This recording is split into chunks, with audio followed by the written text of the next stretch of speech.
Welcome to all of you in mahindraguru.com. Your success is our success. अपने इसी vision को ध्यान में रखते हुए महिंद्रा ग्रुप लाया आपके लिए video essay discussion of SSC ST number 45 of reasoning.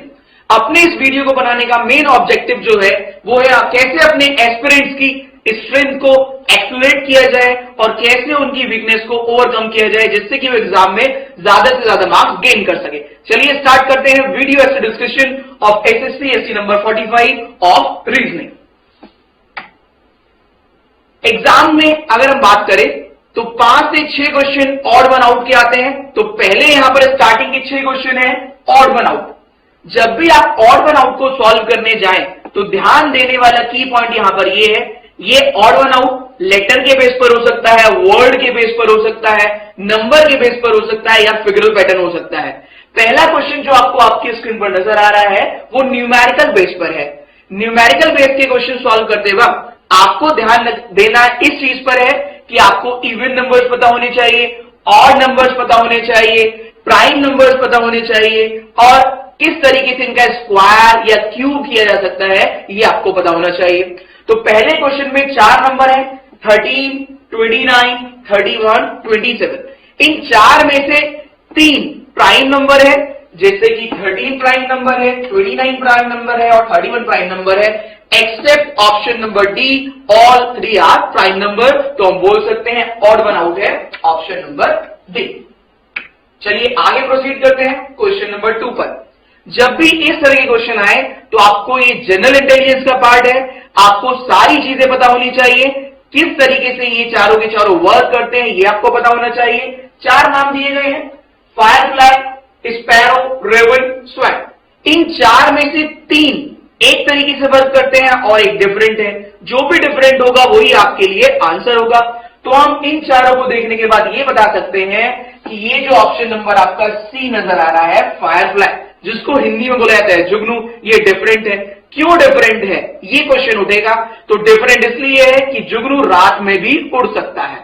तो चलिए आगे प्रोसीड करते हैं क्वेश्चन नंबर 3 की तरफ। क्वेश्चन नंबर 3 फिर से न्यूमेरिकल पैटर्न है और इसमें 2-2-2 के पेयर्स बनाए गए हैं। जब भी पेयरिंग वाले क्वेश्चन आए, क्योंकि आपको एसएससी के एग्जाम में बहुत सारे ऐसे क्वेश्चन दिखाई देंगे जो न्यूमेरिकल बेस पर है और पेयरिंग में आ रहे हैं, इनमें जब भी आप क्वेश्चन सॉल्व करें तो जैसे ऑप्शन नंबर ए है इससे हम आपको समझाते हैं, एक्सप्लेन करते हैं। ऑप्शन नंबर ए में लिखा हुआ है 58 और 169। जब भी इस तरह के पेयर वाले क्वेश्चन को सॉल्व करें तो कोशिश करें इन दोनों को ऐड करने की। हो सकता है हर बार एडिशन एक ही आए, फिर कोशिश करें इन दोनों को माइनस करने की। हो सकता है इनका गैप हर बार एक ही नजर आए। अगर ये बेसिक कैरेक्टरिस्टिक से सॉल्व नहीं हो रहा है इसका मतलब क्वेश्चन का स्टैंडर्ड अच्छा है।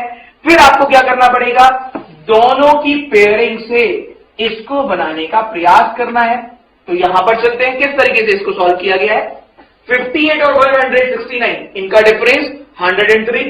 सेकंड वाले का डिफरेंस बहुत कम है, इसका मतलब हमारा ये वाला आंसर कैंसिल।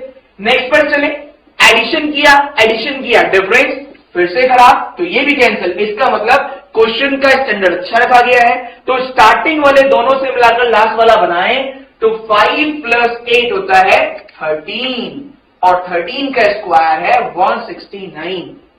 सेकेंड वाले पर देखते हैं वर्क कर रहा है क्या नहीं। 2 + 6 होता है 8 और 8 का स्क्वायर 64, यहां पर भी इसने वर्क किया। थर्ड नंबर पर बात करें 8 + 2 10 और 10 का स्क्वायर 100, यहां पर भी तीसरे वर्ग में भी वर्क किया।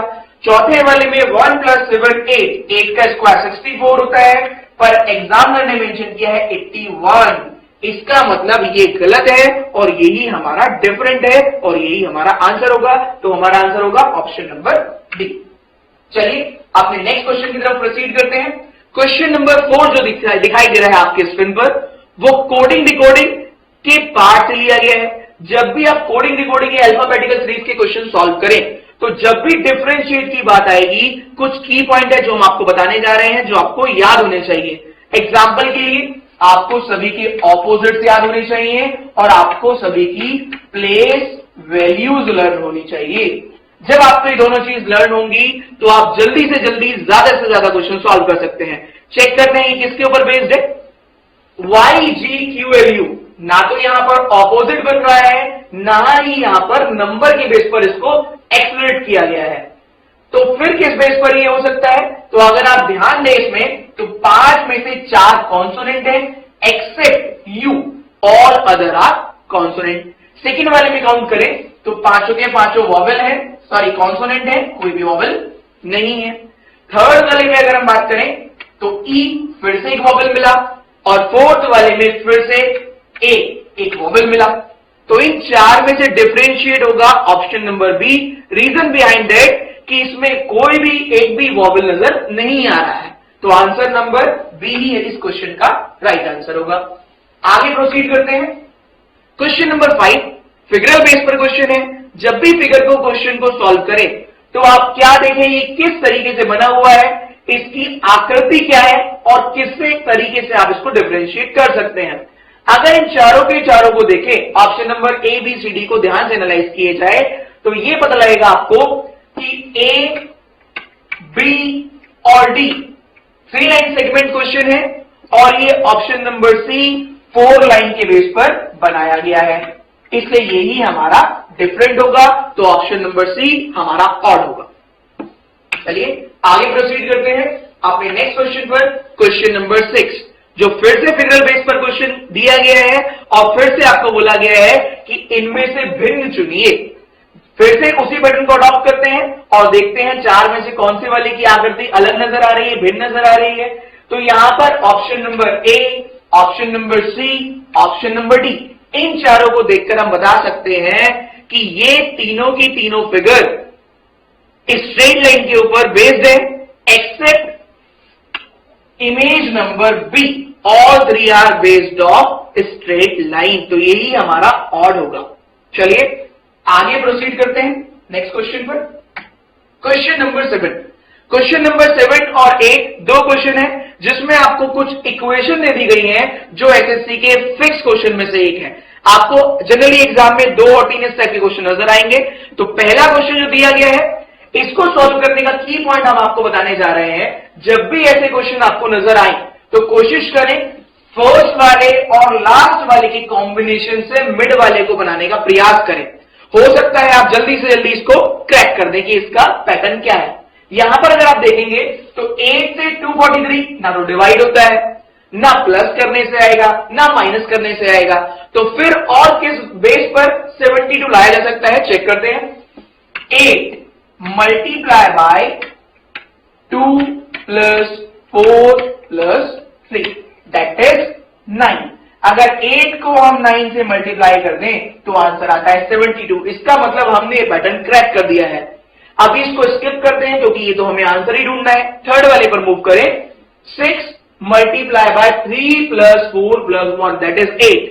6 और 8 का मल्टीप्लाई करें तो फाइनली हमें गेट होगा 48। अब हम इसकी हेल्प से आसानी से इसका आंसर ढूंढ सकते हैं। 5 की मल्टीप्लाई करें अगर हम 4 प्लस 0 प्लस 1 दैट इज 11। तो 5 को 11 से मल्टीप्लाई करने के बाद आंसर मिलता है 55। चेक करते हैं ये कौन सा ऑप्शन है, और ये हमारा आंसर है ऑप्शन नंबर 2। तो इसका मतलब क्वेश्चन नंबर 7 का आंसर होगा बी, जो आंसर बता रहा है 55। चलिए आगे की तरफ बढ़ते हैं। क्वेश्चन नंबर 8 फिर से उसी क्वेश्चन के ऊपर बेस्ड है। अभी हमने बताया आपको जब भी इक्वेशन बेस्ड क्वेश्चन हो तो पहले कोशिश करें फर्स्ट वाले से लास्ट वाले की मल्टीप्लाई करने की। शायद आपका ये बेसिक पैटर्न है और आपको जल्दी से मिल जाएगा। चेक करते हैं क्या इसी बेस पर इसको जस्ट किया गया है। 8 multiply by 7 that is 56। Yes, इसका मतलब इजिली हमने इसको पकड़ लिया। Second 9 into 7 that is 63।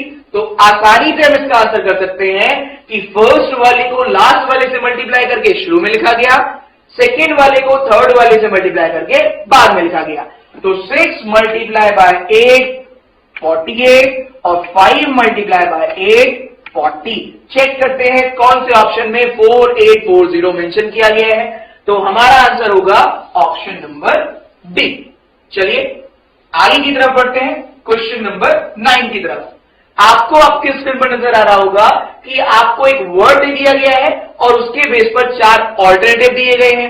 आपको 4 ऑल्टरनेटिव में से बताना होगा which word can be form और which word can not be form by this word.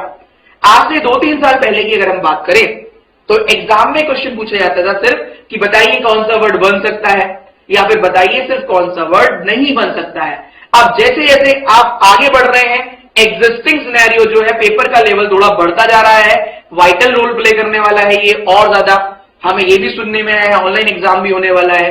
तो उस बेस पर अगर हम बात करें तो क्वेश्चन का पैटर्न क्या बोल रहा है, which word can be form और which word can not be form. इसका मतलब डिफरेंट, जब भी आप बात करेंगे डिफरेंट कौन सा है, तो या तो 4 में से 3 बन रहे होंगे तो डिफरेंट होगा जो नहीं बन रहा है, या फिर 4 में से 3 नहीं बन रहे होंगे तब डिफरेंट होगा जो बन रहा है। चेक करते हैं इन्होंने किस बेस पर आपके क्वेश्चन को यहां पर रखा है।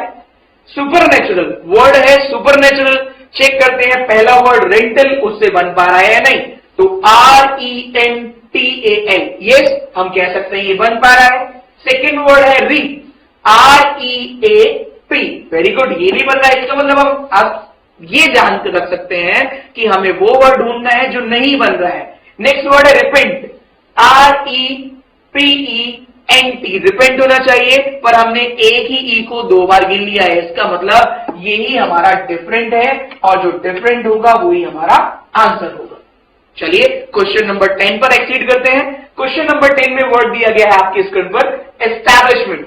एस्टैब्लिशमेंट का पहला ऑप्शन दिया गया है असिस्ट, यहां पर 3 बार एस ऑप्शन में दिया गया है, जबकि क्वेश्चन में हमारे पास केवल 2 ही बार ऐसे, तो पहला वर्ड है जो नहीं बन पाया है। सेकेंड वर्ड एसिमुलेट, एसिमुलेट में डबल एस है, डबल एस क्वेश्चन में भी गिवन है, एसिमुलेट में डबल आई है, जबकि क्वेश्चन में केवल एक ही आई मेंशन है, तो ये भी नहीं बन पा रहा। इसका मतलब आप ढूंढने वाला कौन सा वर्ड है जो बन रहा होगा वही हमारे लिए राइट आंसर होगा। Third word blemish, BLEMISH, very good, यही हमारा वर्ड है जो हमें जिसको फाइंड आउट करना था, तो ऑप्शन नंबर 3 राइट आंसर होगा। चलिए नेक्स्ट क्वेश्चन की तरफ प्रोसीड करते हैं हम।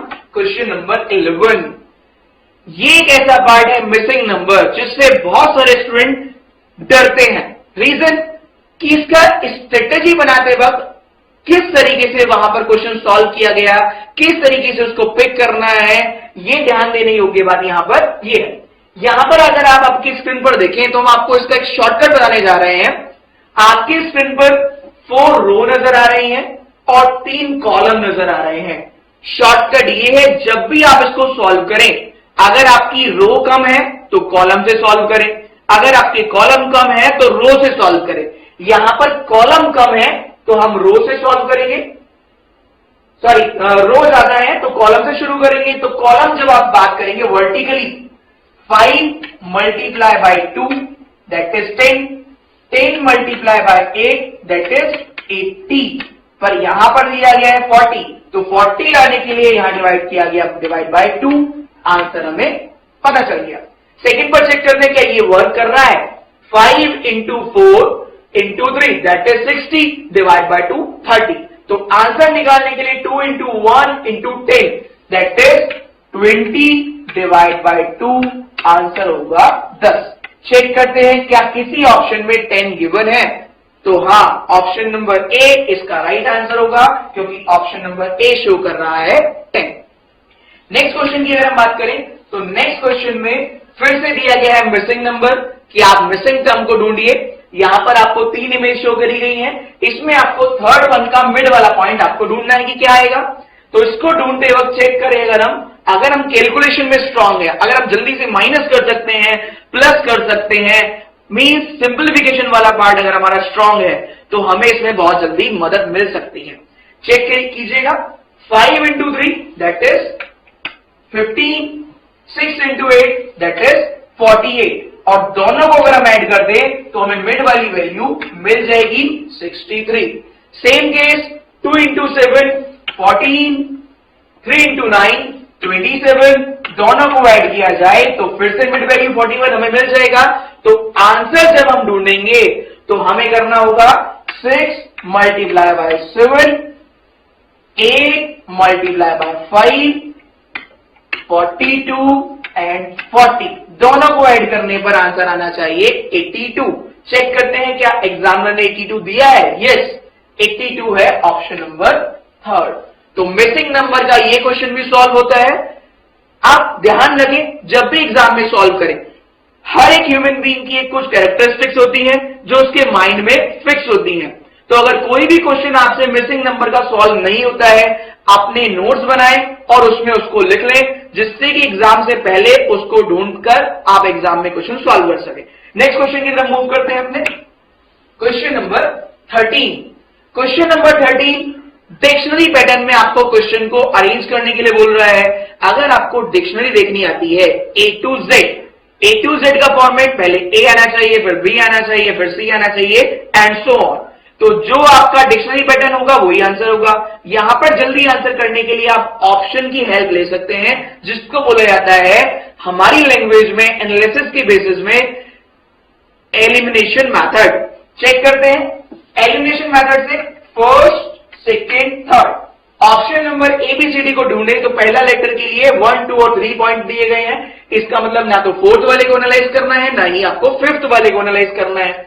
फर्स्ट में PRO दिया गया है, सेकेंड वाले में PROT के बाद PROB दिया गया है और थर्ड वाले में PROV। इसका मतलब पहला नंबर तो 2 ही आएगा और 2 वाले ऑप्शन केवल 2 है।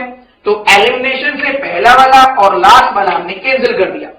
अब सिर्फ क्वेश्चन को सॉल्व ना करें, यहां देखिए ऑप्शन में कौन सा डिफरेंट है। अगर जो भी डिफरेंट होगा वही हमारा आंसर होगा। यहां दिया गया है 1, यहां दिया गया है 5। चेक करते हैं डिक्शनरी में फर्स्ट पहले आएगा या लास्ट। जो भी पहले आएगा शॉर्टेस्ट पाथ से हम उसको ढूंढ लेंगे। फर्स्ट में लिखा गया है T आना चाहिए, PROT, और फिफ्थ में दिया गया है J आना चाहिए और J की प्लेस वैल्यू होती है 10, जबकि T की प्लेस वैल्यू होती है 20। तो डिक्शनरी का नंबर आएगा 5।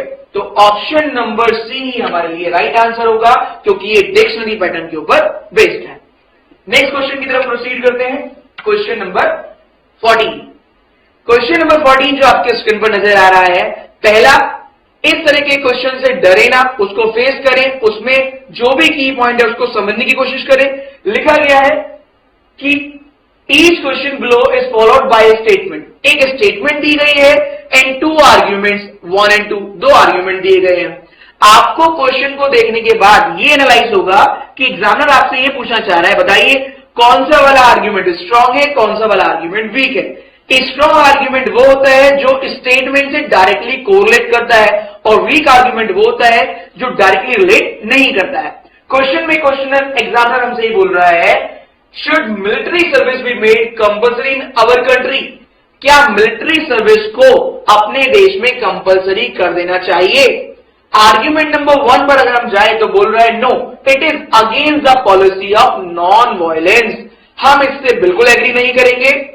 रीजन बिहाइंड दिस कि ये यहां पर बोलना चाह रहा है कि ये नॉन वायलेंस के अगेंस्ट है। मिलिट्री बनाने का ऑब्जेक्टिव वायलेंस क्रिएट करना नहीं होता, मिलिट्री बनाने का ऑब्जेक्टिव है वायलेंस के अगेंस्ट जाना, मतलब अपने आप को कैसे वायलेंस से हम बचा सकते हैं। तो ऑप्शन नंबर फर्स्ट कैंसिल करते हैं। सेकेंड वाले पर अगर हम मूव करें तो लिखा हुआ yes, every citizen should protect his country. यहां पर एक वर्ड दिया गया है एवरी। ये कुछ की पॉइंट है, जब आर्ग्यूमेंट में आते हैं तो आर्ग्यूमेंट रॉन्ग किया जाता है, जैसे ओनली, ऑल, एवरी। ये कुछ की पॉइंट है, जब भी आपको एग्जाम में किसी आर्ग्यूमेंट में नजर आए तो 99% केस ऐसे हैं जब ये फॉल्स होता है। क्यों? लॉजिकल रीजनिंग के ज्यादातर क्वेश्चन में सभी का मत ना तो एक हो सकता है और ना ही सभी का मत एक के अगेंस्ट हो सकता है। तो यहां पर लिखा गया every citizen should protect his country, तो हम 100% सभी लोगों पर मिलिट्री को ज्वाइन करने का प्रेशर नहीं डाल सकते, इसलिए इस आर्ग्यूमेंट को भी हम वीक आर्ग्यूमेंट मानते हैं। इसका मतलब आंसर होगा neither first follow neither second follow. वो ऑप्शन है ऑप्शन नंबर 3। आगे की तरफ बढ़ते हैं क्वेश्चन नंबर 15 की तरफ। इसमें बोला गया each of the following question select the related letter word number figure from the given alternative. Starting के 6 क्वेश्चन पर अगर नजर डालें तो स्टार्टिंग के क्वेश्चन थे ऑड वन आउट, उसमें हम डिफरेंशिएट कर रहे थे कौन सा वाला डिफरेंट है। यहां पर हमें 4 ऑल्टरनेटिव में से वो ढूंढना होगा जो सिमिलर नजर आ रहा है। क्वेश्चन की तरफ बढ़ते हैं, लिखा हुआ है नॉलेज। नॉलेज का रिलेशन इग्नोरेंस से दे रखा है। क्यों? इग्नोरेंस एक संदर्भ में नॉलेज का उल्टा है, जिसको एंटोनियम बोलते हैं। सेम ऑप्शन नंबर फर्स्ट पर आए, cure health, similar, conceal height, दोनों का मीनिंग एक ही है, similar. Breath, suffocation, yes, breath की सफोकेशन से बात करें तो किसी ना किसी पॉइंट ऑफ व्यू में ये एक दूसरे के एंटोनियम है, तो आंसर आएगा ऑप्शन नंबर थर्ड, क्योंकि जिस बेस पर क्वेश्चन था उसी बेस पर हमें आंसर देना होता है। ऑप्शन नंबर डी, कंस्ट्रक्शन और वॉर, जिसका आपस में कोई रिलेशन नहीं है एग्जामिनर के पॉइंट ऑफ व्यू से, तो आंसर आएगा option number C. Next move करें क्वेश्चन नंबर 16 पर। लिखा हुआ है हैमलेट विलेज। हम लोग अच्छे से जानते हैं हैमलेट बोलते हैं एक छोटा सा गांव, इसका मतलब ये फर्स्ट वन सेकेंड वन का एक पार्ट है। हमें सॉल्व करना है मेट्रोपोलिस। मेट्रोपोलिस बोलते हैं महानगर, जो किसके अंदर आएगा, सिटी, जिसका आंसर है सिटी। यहां पर कोडिंग डिकोडिंग का क्वेश्चन है। कोडिंग डिकोडिंग के लिए हमने स्टार्टिंग में आपको बताया था कि दो मेन पॉइंट है, आपको अपोजिट से याद होने चाहिए और आपको इनकी प्लेस वैल्यू लर्न होनी चाहिए। m की प्लेस वैल्यू होती है 13 और 13 का स्क्वायर अगर हम बात करें तो होता है 169, तो सही है, यहां पर वही लिखा गया है। सेम k की वैल्यू 11 का स्क्वायर 121, तो यहां पर i की प्लेस वैल्यू अगर हमें पता है जो होती है 9, तो 9 का स्क्वायर होगा 81। सेम अगर हमें l की वैल्यू लर्न है जो है 12, तो उसका स्क्वायर हम आसानी से बता सकते हैं 144, तो आंसर होगा 81 डिवाइड बाय 144, जो ऑप्शन नंबर बी शो कर रहा है। चलिए आगे की तरफ प्रोसीड करते हैं। क्वेश्चन नंबर 18 में फिर से न्यूमेरिकल वैल्यूज के बीच का रिलेशन आपको बताना है। 7 के बाद 56 लिखा हुआ है, अगर इसमें डेप्थ में जाए तो 7 से नेक्स्ट वैल्यू होती है 8 और उन दोनों का मल्टीप्लाई करने से आता है 56। ये इसका एक और तरीका जो हमें ध्यान है, क्योंकि हमें स्क्वायर याद है, हमने आपको पहले भी बताया था कि स्क्वायर आपको लर्न होने चाहिए। 7 जो नंबर है उसी का स्क्वायर कर दें और प्लस 7 कर दें तो भी 56 आ जाएगा। जो भी जिसमें भी आप सुटेबल हो, जिसमें भी आप अपने आप को कंफर्टेबल फील करें, उससे अपना आंसर ध्यान कर सकते हैं।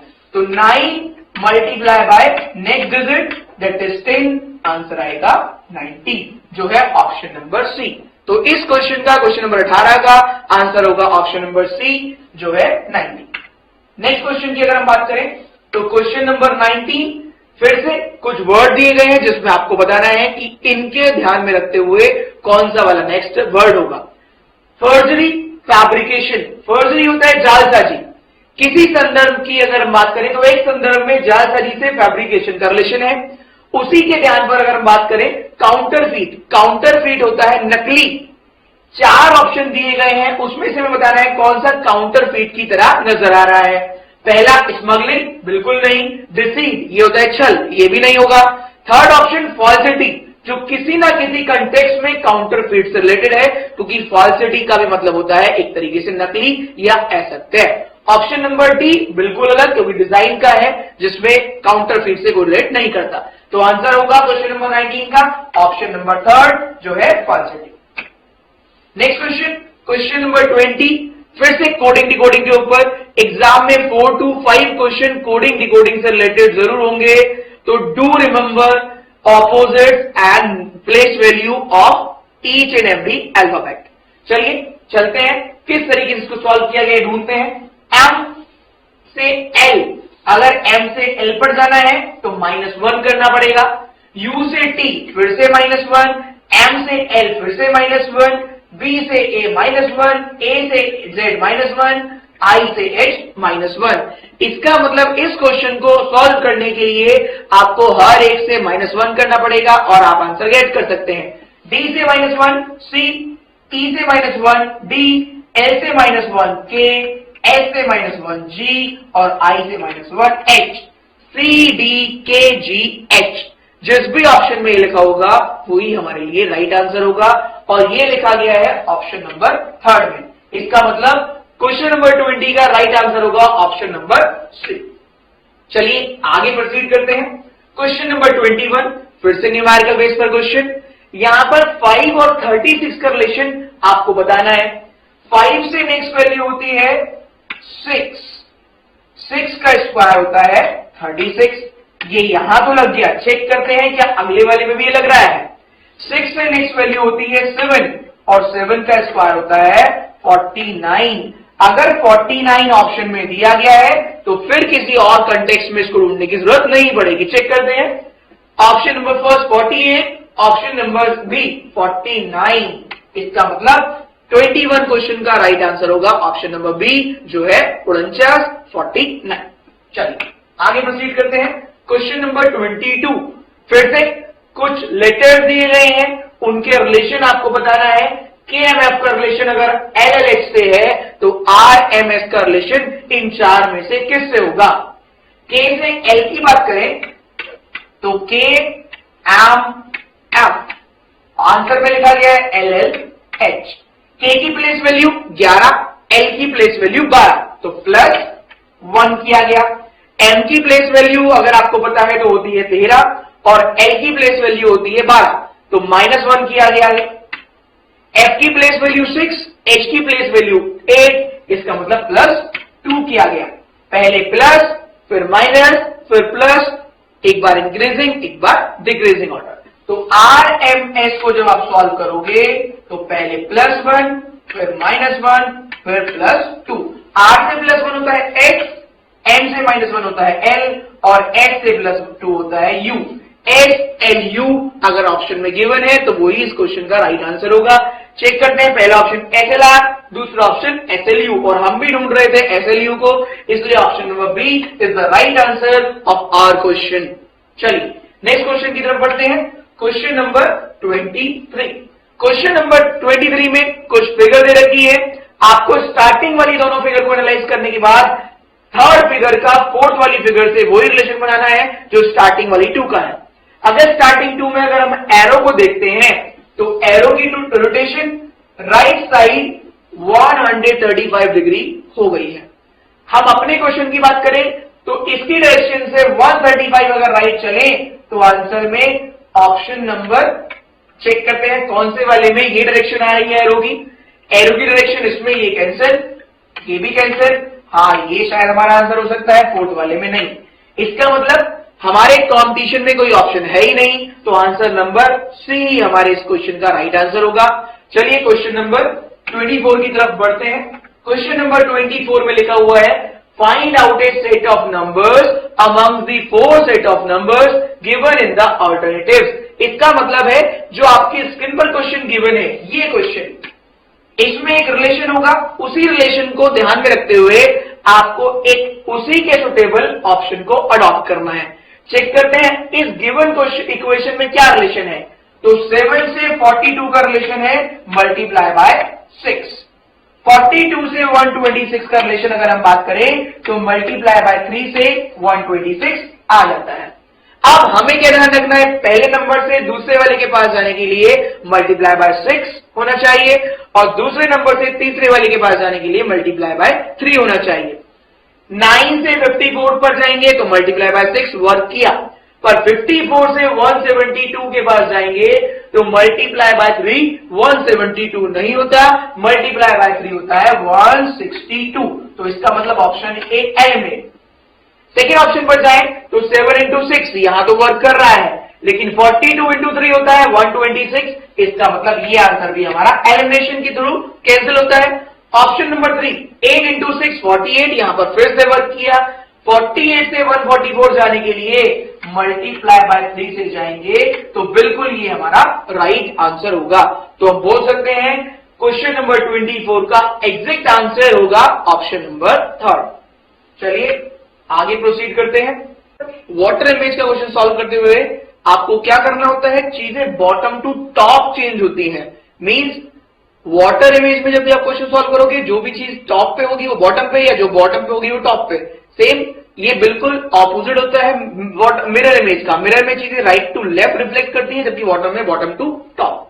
क्वेश्चन में लिखा हुआ है बी की वैल्यू चारों ही क्वेश्चन ऑप्शंस में इक्वल नजर आ रही है, कोई फर्क नहीं पड़ता। सेकंड के अपोजिट होने के बाद भी ऐसे ही रहेगा, तो एक ऑप्शन हमारा एलिमिनेट हो जाता है, ऑप्शन नंबर फर्स्ट। नेक्स्ट है 5 की वैल्यू यहां पर और यहां पर तीनों जगह सेम, तो नो एलिमिनेशन।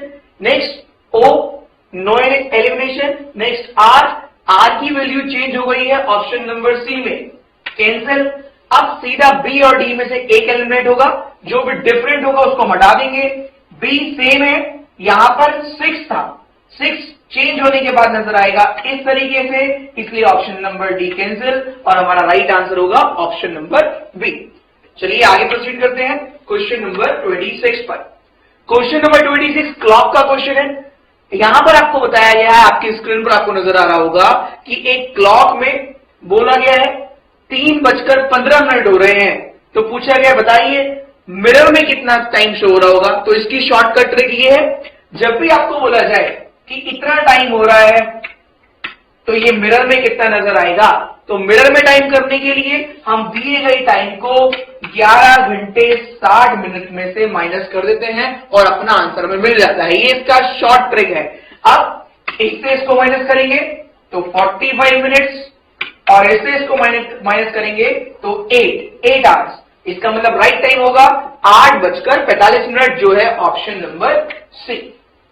तो ये शॉर्टेस्ट तरीका है वाटर इमेज से, मिरर इमेज से क्लॉक का क्वेश्चन सॉल्व करने का। नेक्स्ट क्वेश्चन पर मूव करते हैं। Question number 27। क्वेश्चन नंबर 27 में मैट्रिक्स दी गई है, मैट्रिक्स नंबर 1, मैट्रिक्स नंबर 2। बहुत सारे स्टूडेंट को मैट्रिक्स देखनी नहीं आती है, तो उनको ध्यान देने योग्य बात यहां पर यह है, जब भी कोई भी वर्ड आपको, लेटर आपको दिखाई दे, जैसे आर दिखाई दे रहा है, तो अगर आपको आर को ढूंढना है वो कौन से नंबर पर आ रहा है, पहले आप हॉरिजॉन्टल रो में देखिए, फिर आप वर्टिकल रो में देखिए, और जिस भी नंबर पर आर दिखाई दे वो उसका नंबर मान लीजिए। एग्जांपल के लिए अगर हम बात करें कि ये एन कितने नंबर पर है, हॉरिजॉन्टल फॉर्मेट में 0 है और वर्टिकल फॉर्मेट में भी 0 है, तो यहां पर एन का नंबर है 0 0। हम इस वाले एन की बात करें तो हॉरिजॉन्टल में भी 1, वर्टिकल में भी 1, तो आंसर है 11। इस डी की बात करें हॉरिजॉन्टल में 1 और वर्टिकल में 2, तो यहां पर नंबर हुआ 12। इस तरीके से हमसे क्वेश्चन पूछने की कोशिश कर रहा है कि बताइए ये रेस्ट के लिए इन चारों में से कौन सा वाला बेस्ट है। तरीका ये है सॉल्व करने का, एलिमिनेशन मेथड से हम इसको सॉल्व कर सकते हैं। कैसे? ऑप्शन पर जाइए और जो क्लोजेस्ट आपके ऑप्शन है उनको एलिमिनेट करने की कोशिश करिए। यहां पर 56, 56, 56 और 66, इसका मतलब एलिमिनेशन मेथड से 99% चांस है ये वाला ऑप्शन कैंसिल हो जाए। क्यों? 56 कैंसिल हो जाएगा तो पहले ही बारी में स्टूडेंट को उसका आंसर मिल जाएगा, जो एग्जामिनर बिल्कुल नहीं चाहता है। तो चलते हैं, चेक करते हैं 66, 6 और 6, 66 पर ई आ रहा है और होना चाहिए था आर, इसका मतलब ये वाला ऑप्शन एलिमिनेट। नेक्स्ट चले 89, 79 और 89, 99% चांस है 79 कैंसिल हो जाए, क्योंकि 89 कैंसिल हो गया तो सीधा सीधा हमें आंसर मिल जाएगा। चेक करते हैं तो सीधा 79 के लिए 7 और 9, 79 पर आ रहा है पी, जबकि आना चाहिए था ई, इसका मतलब ये भी एलिमिनेशन मेथड से कैंसिल। अब आपके पास दो ऑप्शन रह गए हैं, ए और डी, जो भी डिफरेंट नंबर हो वो एलिमिनेट कर दें। यहां 69 है, यहां 59 है, चेक करते हैं 69 पर ऐसा आ रहा है या फिर 59 पर। 6 और 9 69 पर आ रहा है सी, आना चाहिए था एस, इसका मतलब 69 वाला भी कैंसिल, तो आंसर होगा हमारा ऑप्शन नंबर डी, जो है 56, 89, 59 एंड 30। चलिए इसी तरीके से आगे प्रोसीड करते हैं। क्वेश्चन नंबर 29 और 28 मिसिंग नंबर के ऊपर है। मिसिंग नंबर का क्वेश्चन करते वक्त हमने शुरू में आपको बोला था आपको प्लेस वैल्यू लर्न होनी चाहिए, जिससे आप जल्दी से जल्दी क्वेश्चन सॉल्व कर सके। आपकी स्क्रीन पर जो क्वेश्चन नजर आ रहा है उसमें दो जगह क्वेश्चन मार्क है। जब भी दो क्वेश्चन मार्क होगी इसका मतलब एक ही क्वेश्चन में दो सीरीज चल रही होंगी और आपको दोनों को पकड़ना होगा। यहां पर सीरीज सॉल्व करते वक्त एन और क्यू ये 14 पर एग्जिस्ट करता है और ये 17 पर, डिफरेंस है +3 का। नेक्स्ट +3 करें तो आता है 20 नंबर, जो होता है टी। चेक करते हैं टी कौन कौन से ऑप्शन में गिवन है। टी गिवन है ऑप्शन नंबर ए और ऑप्शन नंबर सी में। आप दूसरे वाले लेटर को क्वेश्चन मार्क ढूंढने के लिए कोशिश करते हैं। एम लिखा हुआ है 13 पर आता है, जे लिखा हुआ है 10 पर आता है, इसका मतलब -3 किया गया है, तो 10 से -3 आता है 7, which stands for G। इसका मतलब हमारा ऑप्शन सी भी कैंसिल होता है और इस सीरीज का राइट आंसर होगा option number A, which means T and G। चलिए नेक्स्ट क्वेश्चन, जो क्वेश्चन नंबर 21 है आपकी स्क्रीन पर, ये फिर से ये सीरीज का क्वेश्चन है। यहां पर एक ही क्वेश्चन मार्क है तो चांस है एक ही सीरीज सीक्वेंस के बेस पर ही चल रही होगी। यहां पर लिखा हुआ है 14, यहां पर लिखा हुआ है 17, तो डिफरेंस है 17 का। यहां पर 31, यहां पर 18, डिफरेंस है 13 का। पर देखने वाली बात यहां पर ये है, जो आपको ध्यान रखना है, ये प्लस था और ये माइनस करना पड़ा। नेक्स्ट डिफरेंस है 11 का, तो plus minus then again plus. फिर आगे चलते हैं, तो इस बार डिफरेंस आना चाहिए। ये क्या चल रहा है, सभी प्राइम नंबर चल रहे हैं, 17, 13, 11, तो नेक्स्ट नंबर आएगा 7। तो 29 में से माइनस करें 7, तो आंसर होगा 22। लेट्स फाइंड आउट कि 22 ऑप्शन में अवेलेबल है या नहीं। तो ऑप्शन फर्स्ट 21, सेकंड 20, थर्ड 22, जिसको हम ढूंढ रहे थे वो ये है ऑप्शन नंबर सी। चलिए इसी तरीके से और क्वेश्चन सॉल्व करते हैं। क्वेश्चन नंबर 30, फिर से इक्वेशंस दी गई हैं। इक्वेशन वाले क्वेश्चन के लिए की पॉइंट हमने पहले ही मेंशन किया था, फर्स्ट और लास्ट से मल्टीप्लाई करें, शायद आपको क्वेश्चन का आंसर जल्दी मिल जाए। पहले वाले से आखिरी वाले की मल्टीप्लाई करते हैं तो 5 into 2 होता है 10, हमें लाना है 22, तो 5 into 2 हो गया। अब कोशिश करते हैं 6 से 2 की मल्टीप्लाई करने की, 6 into 2 होता है 12, और दोनों को एडिशन से पता लगता है 22। इसका मतलब हमने इसके मेथड को क्रैक कर दिया है। अब हमें ये सॉल्व करना है, पहले फर्स्ट वाले से लास्ट वाले का मल्टीप्लाई, 7 into 3 आंसर आएगा 21, प्लस करना होगा मिड वाले से लास्ट वाले को, 4 into 3 दैट इज 12, और दोनों का एडिशन होता है 33, विच इज ऑप्शन नंबर 2। तो इस इक्वेशन बेस्ड क्वेश्चन का राइट आंसर है ऑप्शन नंबर बी, जो है 33।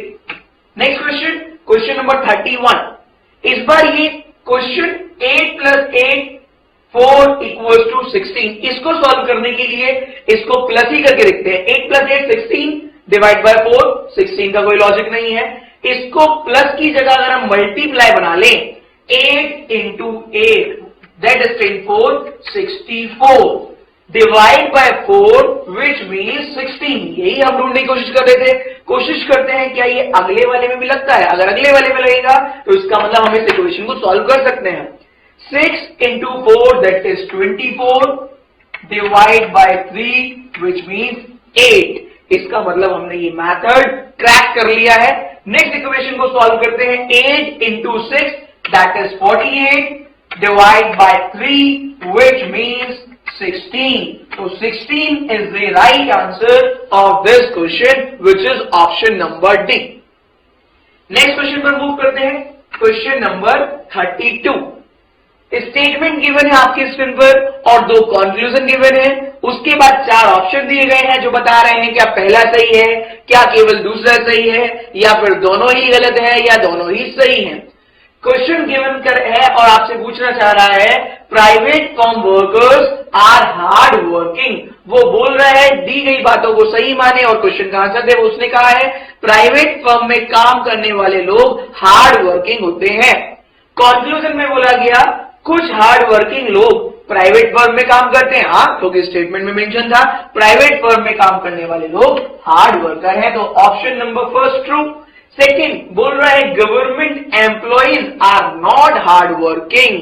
दिस स्टेटमेंट के थ्रू कंक्लूजन को ड्राइव करेंगे तो फॉल्स आएगा। रीजन, स्टेटमेंट पॉजिटिव थी और यहां पर गवर्नमेंट एम्प्लॉइज के रिगार्डिंग एक नेगेटिव कमेंट किया गया है, जिसको बोलने का राइट हमारे पास नहीं है। ध्यान रखें, जो कंक्लूजन स्टेटमेंट से ड्राइव होता है केवल वो ही बोलने का हमारे पास राइट होता है, अन्यथा जो भी कोई और कंक्लूजन होगा उसको हम गलत इंडिकेट करेंगे और गलत मानेंगे। तो option number first true, second one is false. चलिए आगे प्रोसीड करते हैं क्वेश्चन नंबर 33 पर।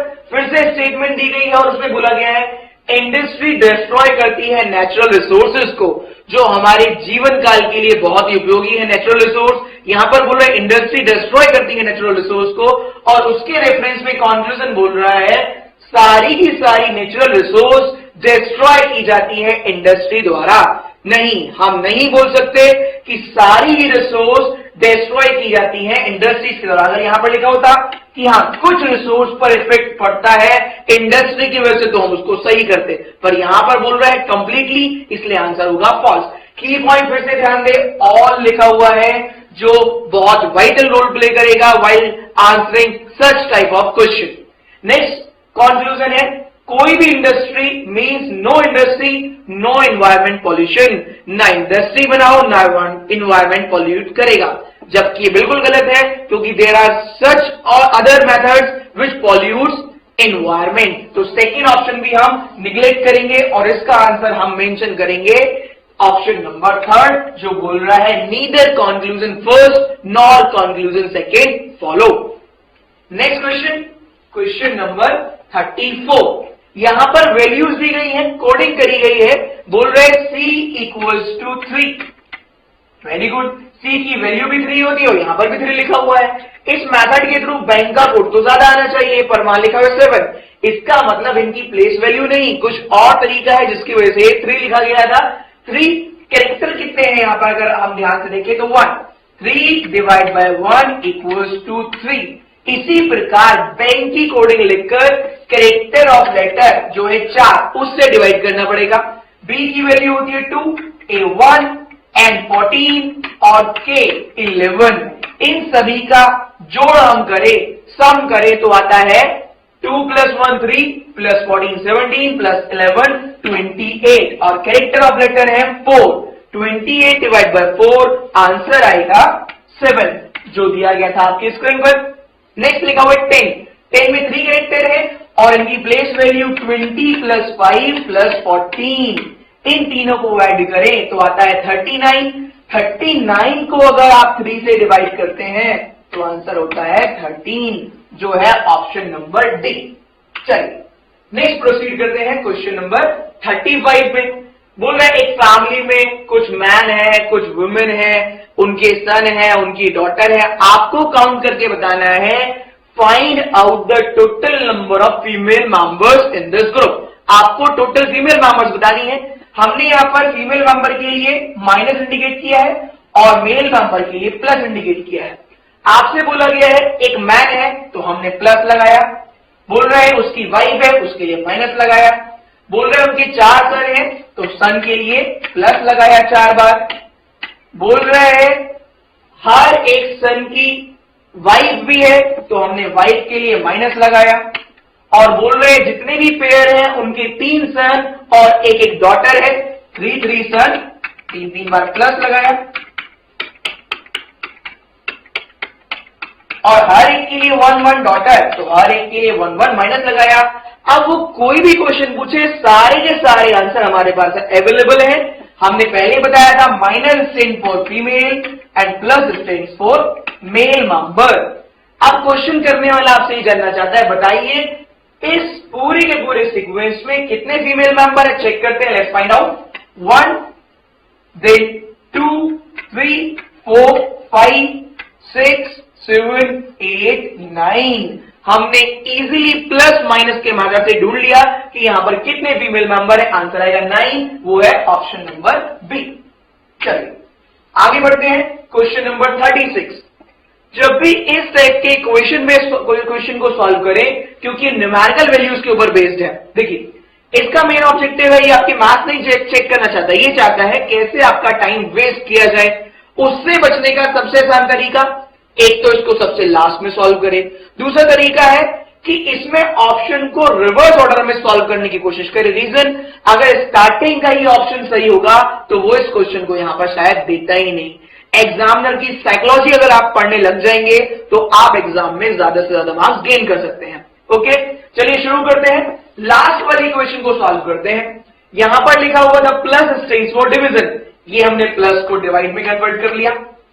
बोला गया है माइनस स्टैंड्स फॉर मल्टीप्लिकेशन, हमने माइनस को मल्टीप्लाई में कन्वर्ट कर लिया।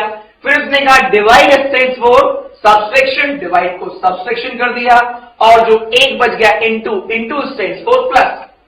इसके बाद बॉड मास वाले रूल से इसको सॉल्व करके चेक करते हैं क्या इस तरीके से 74 आ रहा है। तो 36 इंटू 6 प्लस नहीं, divide by 3 plus 5 minus 3।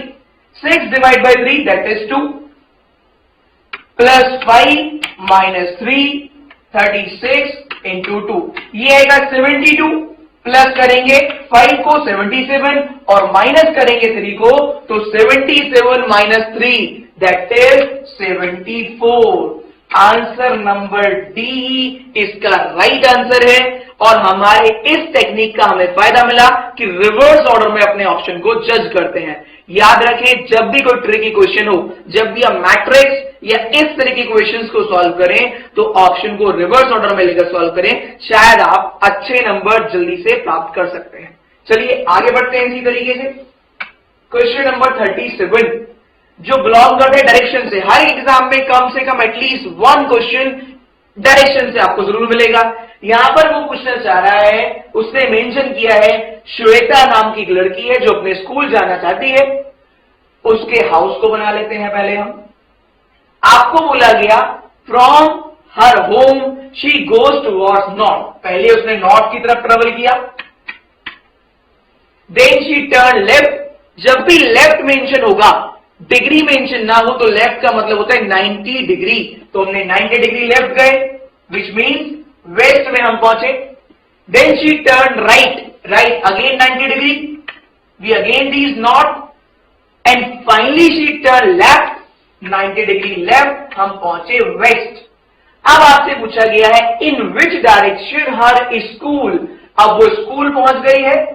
Question में पूछा गया in which direction her school situated with respect to her home, इसके होम से ढूंढे तो इसका स्कूल इस तरफ मींस नॉर्थ वेस्ट डायरेक्शन में एग्जिस्ट करता है, जो है ऑप्शन नंबर बी।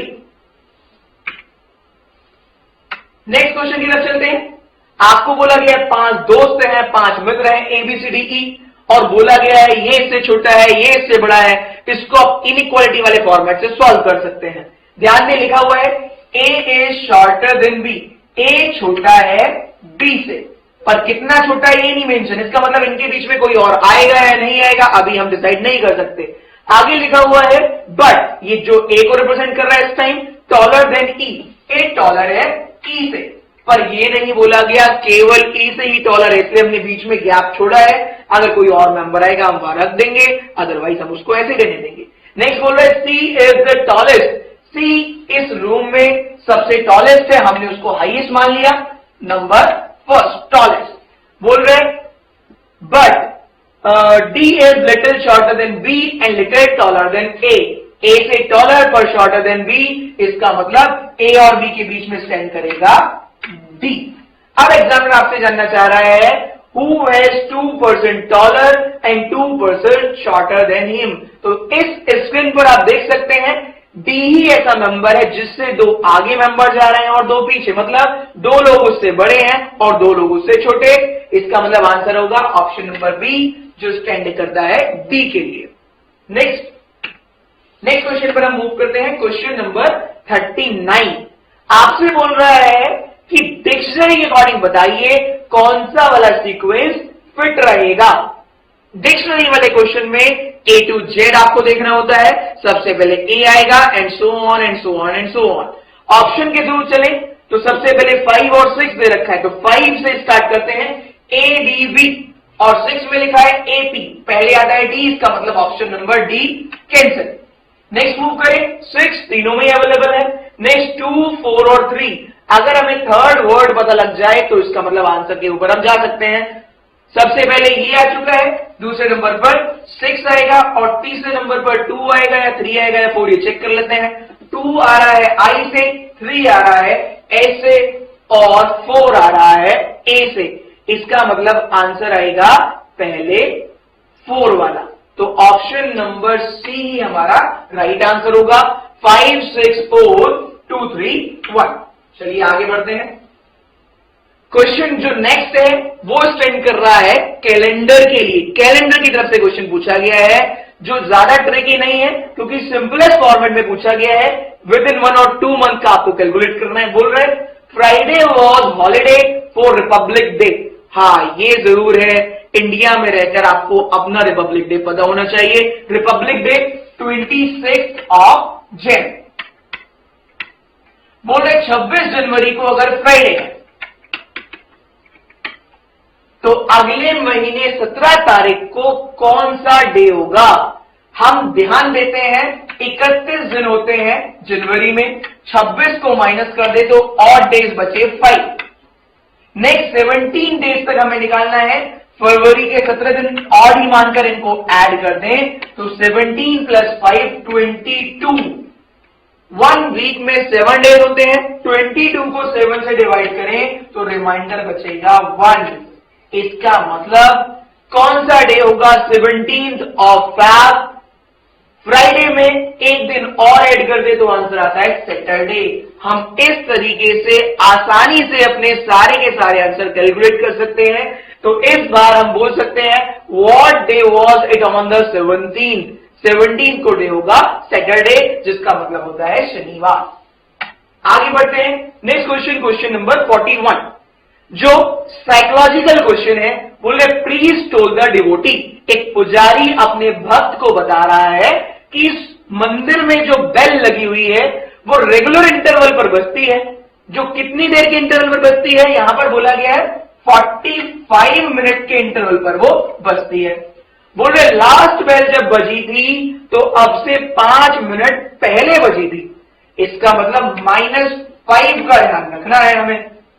बोल रहे बताइए नेक्स्ट बेल जब बजेगी तो 7:45 हो रहे होंगे, तो बताइए किस समय पुजारी ने इंफॉर्मेशन दी थी अपने भक्त को, डिवोटी को? तो अगली बेल बजेगी 7:45 पर। हर बार बेल बजती है 45 मिनट बाद। इसका मतलब पहले बेल बजी थी, इसको इससे माइनस कर दें तो 7 बजे। पुजारी ने इंफॉर्मेशन दी 5 मिनट पहले बजी थी बेल। इसका मतलब माइनस की जगह अगर हम प्लस कर दें तो एग्जैक्ट टाइम हमें पता लग जाएगा, +5 मिनट। आंसर आएगा 7:05 पर पुजारी ने उस भक्त को इंफॉर्मेशन दी थी। लास्ट बेल जो बजी थी 7 बजे और नेक्स्ट वाली बजेगी 7:45 पर। चलिए एक्सीड करते हैं नेक्स्ट क्वेश्चन की तरफ। अगले 3 क्वेश्चन जो आप देख रहे हैं आपके स्क्रीन पर वो सिटिंग अरेंजमेंट से रिलेटेड है। सिटिंग अरेंजमेंट के 3 क्वेश्चन जो यहां पर दिए गए हैं, 2 लाइन की स्टेटमेंट है जिसको आपको इंफॉर्मेशन को ध्यान से पढ़कर सॉल्व करना है। बोला गया है 5 मेंबर्स है ABCDE जो एक बेंच पे बैठे हुए हैं और उनका फेस मिरर की तरफ है। हम मान लेते हैं मिरर इस सीक्वेंस में यहां पर लगा हुआ है।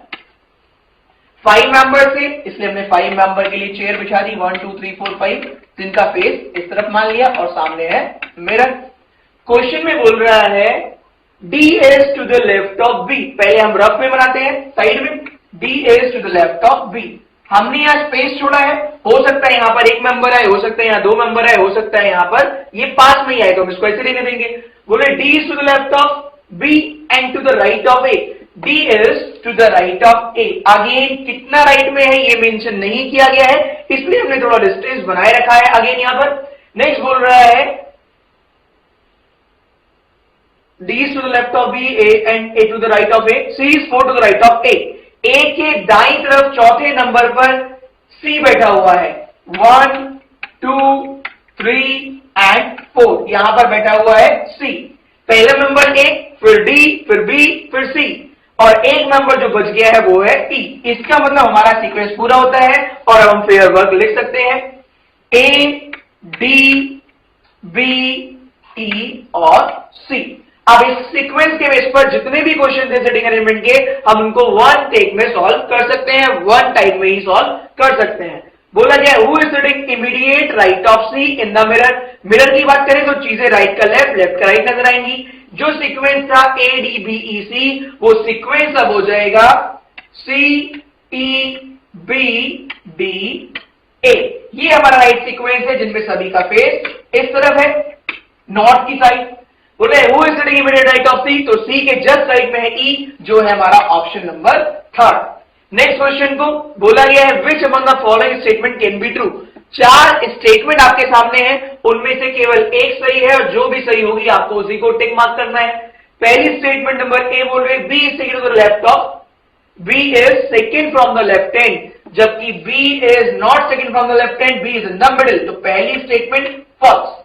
सेकंड नंबर पर बोल रहा है D is second to the left of E, जबकि ई से सेकंड लेफ्ट में कोई मेंबर नहीं है, ये वाला आंसर भी फॉल्स। थर्ड ऑप्शन बोल रहा है D is second to the right of E, E का सेकंड राइट डी आना चाहिए और यही क्वेश्चन के थ्रू गिवन है, इसलिए आंसर होगा ऑप्शन नंबर 3। क्वेश्चन नंबर 44 पर आए तो बोला गया है हु इज सेकंड और laptop D in the mirror. D के सेकंड लेफ्ट में कौन है, तो डी के सेकंड लेफ्ट में है ई, जो है ऑप्शन नंबर थर्ड। इसी की तरह हमने तीनों के तीनों क्वेश्चन सेटिंग एलिमेंट के सॉल्व कर लिए हैं। चलिए आगे की तरफ मूव करते हैं। Question number 45, select the from the alternatives. कुछ ऑल्टरनेटिव दिए गए हैं जहां पर बॉक्स के थ्रू फोल्ड की गई शीट को आपको फिगर के थ्रू बताना है कि इन चारों में से कौन सा वाला इस फिगर से डायग्राम बनाया जा सकता है। वो एक भी हो सकता है, दो भी हो सकते हैं और सारे भी हो सकते हैं। पहला यहां पर यह ध्यान रखना है, की पॉइंट ये है, ऑपोजिट नंबर कभी भी सेम बॉक्स में नहीं आ सकते। यहां पर सी के ऑपोजिट है एफ, ये दोनों किसी भी बॉक्स में एक साथ नहीं आ सकते।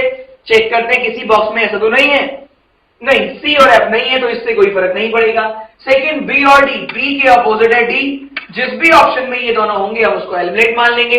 पहले में भी नहीं है, दूसरे में भी नहीं है, तीसरे में है, इसे थर्ड ऑप्शन एलिमिनेट, चौथे वाले में भी नहीं है।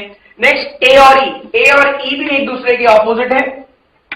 चेक करते हैं कहीं ये तो नहीं है, पहले ऑप्शन में ए और ई है, कैंसिल, दूसरे में नहीं है और चौथे वाले में भी नहीं है। इसका मतलब इस क्वेश्चन के आंसर होंगे दो, option number second and fourth. Check करते हैं कौन से ऑप्शन में दिया गया है, तो पहला ऑप्शन है ओनली फोर्थ, सेकंड है सेकंड एंड फोर्थ ओनली, तो यही हम ढूंढ रहे थे, इसलिए आंसर होगा option number B. Next question की तरफ बढ़ते हैं। नेक्स्ट क्वेश्चन में बोल रहा है a piece of paper is folded. एक पेपर को फोल्ड किया गया है और कट किया गया है। आपको इंडिकेशन के थ्रू ये बताना है how will it appear when unfolded. जब इसको दोबारा से खोला जाएगा, ओपन किया जाएगा, तो इन चार ऑल्टरनेटिव में से कौन सा वाला इसका डायग्राम बनेगा। यहां पर आप देख सकते हो, पहला कट लगाया, पहला टर्न किया इस तरीके से जो बहुत ही कम है, दूसरी बार लेफ्ट टू राइट मूव किया जो अगेन बहुत कम है, और इतने बड़े पेपर पर दो सर्किल बनाए गए। जब उन सर्किल को खोला जाएगा तो ये वाला इमेज एक यहां नजर आएगी, इसको यहां पर ले जाने के लिए पेपर को बड़ा होना चाहिए था, इसलिए ये इमेज केवल यही रहेगी, और ये जब ऊपर की तरफ फोल्ड करके खोला जाएगा वापस, तो दो सर्किल वापस यहां नजर आएंगे। इसका मतलब जो भी इमेज इसको शो करेगी वही हमारा राइट आंसर होगा, ऑप्शन नंबर फर्स्ट सही होगा, रेस्ट ऑफ 3 फॉल्स होंगे। तो हम बोल सकते हैं क्वेश्चन नंबर 46 का आंसर आएगा ऑप्शन नंबर ए। नेक्स्ट क्वेश्चन की तरफ बढ़े तो बोल रहे हैं दी गई फिगर में से ये बताइए, अगर ये लिखा हुआ है तो मिरर में इसको किस तरीके से देखना पड़ेगा। मिरर में ये कैसी नजर आएगी, हमने बताया था मिरर में चीजें राइट टू लेफ्ट रोटेट करती हैं, राइट वाली चीजें लेफ्ट में मूव करेगी, लेफ्ट वाली राइट में। सबसे राइट में टी था जो सबसे पहले आ जाएगा। एलिमिनेशन मेथड से सॉल्व करते हैं, सेकेंड ऑप्शन कैंसिल और फोर्थ ऑप्शन कैंसिल। अब दिए गए दो ऑप्शन में चेक करते हैं कौन सा वाला सही है। टी के बाद ए आना चाहिए, दोनों में ही ए अवेलेबल है। ए के बाद पी आना चाहिए, दोनों में पी अवेलेबल है, लेकिन पी की इमेज चेंज है। पी जब मिरर में देखेंगे तो राइट का लेफ्ट नजर आएगा, मींस इस सीक्वेंस में नजर आएगा जो है ऑप्शन नंबर थर्ड में। इस तरीके से फर्स्ट ऑप्शन भी एलिमिनेट, और इस क्वेश्चन का राइट आंसर होगा ऑप्शन नंबर थर्ड। चलिए आगे बढ़ते हैं क्वेश्चन नंबर 48 की तरफ। फिर से एक इमेज आपकी स्क्रीन पर आपको नजर आ रही है और बोला गया है बताइए वाटर इमेज में अगर इसको देखें तो ये वाटर इमेज में कैसे नजर आएगी। वाटर में बॉटम टू टॉप हो जाता है, तो V सबसे पहले V टॉप में नजर आएगा जो चारों ही ऑप्शन में सेम नजर आ रहा है। अगेन A जो रिवर्स हो जाएगा, जो इस ऑप्शन में भी ठीक है, यहां भी ठीक है, थर्ड में भी ठीक है, फोर्थ में भी ठीक है। Next Y first second third fourth चारों में सेम है, ठीक है। U रिवर्स होगा, पहले में ठीक, दूसरे में ठीक, तीसरे में ठीक, चौथे में ठीक। नेक्स्ट A रिवर्स होगा, चारों में सेम। फोर की इमेज जब चेंज करेंगे तो यहां पर देखिए पहला ऑप्शन कैंसिल हो जाएगा क्योंकि 4 की इमेज चेंज इन्होंने नहीं की। यहां ठीक है, यहां भी ठीक है और यहां भी ठीक है। लास्ट वाले 3 में से कौन सा ऑप्शन होगा, और नंबर सिर्फ 2 ही बचे हैं।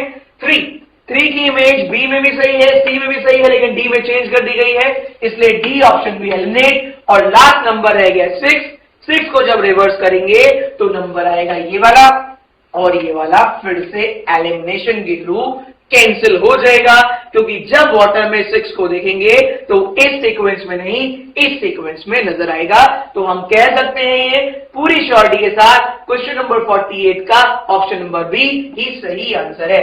चलिए आगे बढ़ते हैं क्वेश्चन नंबर 49 की तरफ। बोल रहे हैं in which answer figure question figure is embedded. 4 alternative में से ये कौन सी वाली फिगर में छिपी हुई है, एम्बेडेड है, ये आपको बतानी है। जो इमेज है बिल्कुल वैसे ही इमेज आपको ढूंढनी होती है। चारों ऑल्टरनेटिव को बारीकी से नजर करना होता है, फिर बताना होता है हाँ ये सही है या नहीं है। ऑप्शन को देखें पहले वाले को, तो इमेज यहां से यहां तक तो कैरी कर रही है लेकिन बाकी कैरी नहीं कर रही है, इसलिए फर्स्ट ऑप्शन हो जाएगा हमारा फॉल्स।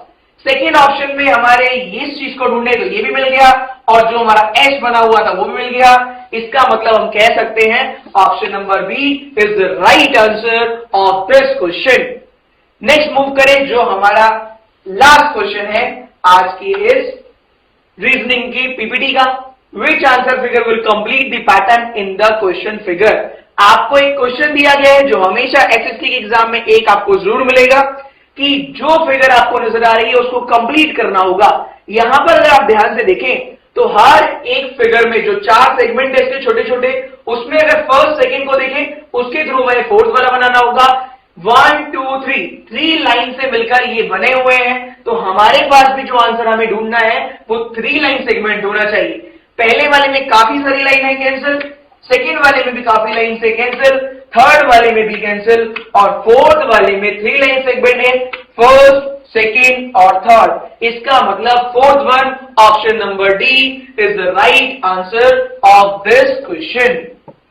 इसके थ्रू हम बोल सकते हैं कि हमारा आंसर नंबर 4 ही सही आंसर होगा। हमारे इस पैटर्न जो भी हमने आज शो किया उससे आपको एग्जाम में बहुत मदद मिलेगी, क्योंकि अभी तक हर एक स्टूडेंट ये सोचता था कि हम आंसर सही कैसे कर सकते हैं। हमारी इन पीपीटी इन स्लाइड्स के थ्रू अब आप ये भी देख सकते हैं कि जो क्वेश्चन आपने गलत की है, जो आपने छोड़ दिए, उनको ना करने के पीछे रीजन क्या था और कैसे उनको आसानी से सॉल्व कर सकते हैं। Thank you.